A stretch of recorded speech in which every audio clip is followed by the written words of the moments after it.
Salut à tous et bienvenue pour le Sunday News d'aujourd'hui. On va tout de suite aller voir les informations qu'on a dans le Shonen Sunday numéro 11 qui est sorti au Japon, et puis ensuite on parlera du chapitre 1107. Donc tout d'abord on a comme d'habitude la cover du Shonen Sunday, avec encore une fois Conan, pour encore parler de cette affaire d'il y a 17 ans. L'épisode qui sortira le 11 février 2023 sera un filler et se passera avec les Detective Boys. J'ai très hâte qu'on retourne dans les épisodes canon pour vite avoir l'adaptation de la confrontation entre l'organisation et le FBI avec le reveal de Rum à la fin, en espérant qu'il fasse un opening comme avec le boss de l'organisation. Au début ils ne le mettent pas dedans et une fois que le reveal de Rum est fait, ils mettent Rum dans l'opening.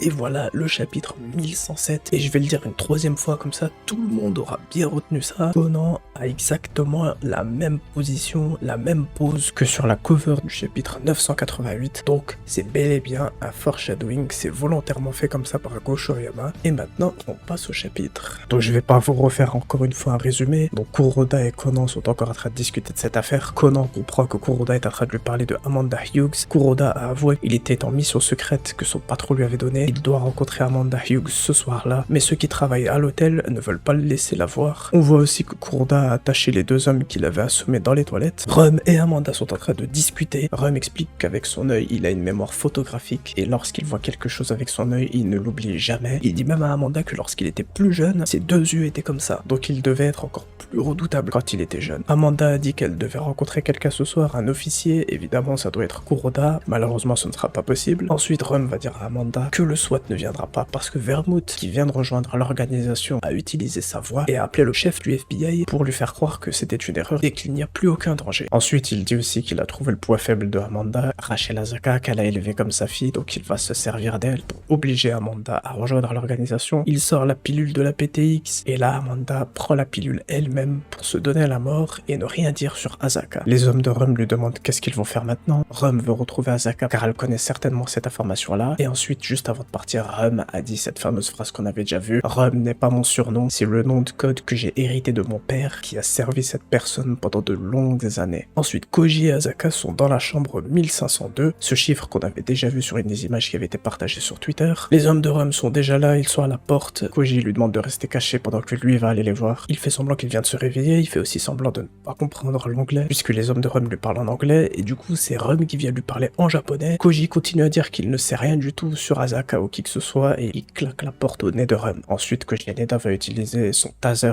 contre Asaka pour qu'elle s'évanouisse et ensuite il va la cacher dans la bibliothèque, et à ce moment là il va lui parler de son porte-bonheur qu'il va sortir de sa manche gauche, et là c'est cette fameuse phrase qu'on avait vue au chapitre 1033 dans le tome 97. Koji Haneda qui dit à Asaka: un fou dans le Mirador entraîne forcément un coup de maître. Il parle du pion fou dans le shogi et il donne ce pion à Asaka avant qu'elle ne s'évanouisse, et il lui dit que si elle garde ce pion avec elle, ils ne seront jamais capables de la retrouver et qu'un jour si elle attend patiemment, elle sera capable de contre-attaquer grâce à ça. Pendant ce temps, Kuroda essaie d'entrer dans la chambre de Amanda en laissant un téléphone par terre. Il appelle ce téléphone et ensuite lorsqu'un groom répond, il se fait passer pour un des gardes du corps de Amanda et il demande au groom d'aller lui rendre son téléphone. On revient chez Koji Haneda, cette fois Rum est tout de suite entré, il va vers la bibliothèque, il va trouver Asaka, mais c'est à ce moment-là que Koji Haneda va dire le nom Karasuma Renya et va expliquer qu'il avait lu un article où il y a à peu près 30 ans, il avait vu Rum apparaître en public pour représenter monsieur Karasuma. Ensuite Rum a applaudi face à ce que Koji vient de révéler. On retourne chez Kuroda, il a enfin réussi à entrer dans la chambre de Amanda, malheureusement elle est déjà morte. Il trouve également le dying message. On retourne encore chez Koji, il est en train de se faire torturer par les hommes de Rum, il n'a rien dit et Rum a compris que le corps de Amanda a été retrouvé et il va donner le poison à Koji Haneda. Kuroda inspecte la scène de crime, il prend en photo le dying message et sur la dernière page il se souvient que Koji Haneda a dit qu'il avait un autre rendez-vous. Il va insister auprès du groom pour obtenir le numéro de chambre de Koji Haneda, le numéro 1502. Et ironiquement, le chapitre 1108 sort le 15 février 2023. Voilà, il n'y a pas de pause encore une fois, on va avoir tous les chapitres sans aucune pause. Est-ce que Kuroda va réussir au moins à intercepter les hommes de Rum et se battre avec eux? Qu'est-ce qui va lui arriver? Pourquoi est-ce qu'il a eu le visage qui a été brûlé? Pourquoi est-ce qu'il était dans le coma? On sait pas si c'est ce jour-là qu'il va être dans le coma. Est-ce que ce sera quelques années plus tard? Ou est-ce qu'il va retrouver Asaka, ils vont s'enfuir ensemble et ensuite ils vont enquêter ensemble de leur côté? On sait juste que Kuroda était dans le coma pendant 10 ans, mais on ne sait pas exactement depuis quand, donc on verra par rapport à ça. On verra ensuite, est-ce que Tsutomu Akai va apparaître dans les 2 prochains chapitres, ou est-ce que le flashback va encore durer plus longtemps et reprendra au mois d'avril avec le combat Tsutomu versus Rum? Ce serait pas mal pour faire de la promotion au film, c'est parfait. On verra bien ce que Gosho Yama a l'intention de faire, mais c'est de plus en plus excitant, et maintenant je vais attendre avec impatience le prochain chapitre. Je vais faire une réaction pour le 1108 et le 1109, on verra ce que Gosho nous réserve comme surprise, mais j'ai très très hâte d'y être. Voilà, j'espère que ce Sunday News vous aura plu, j'espère que vous êtes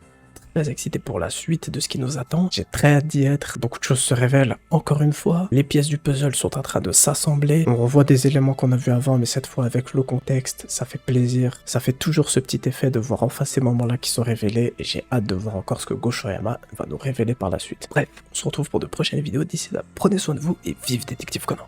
Ciao.ラム、クワント。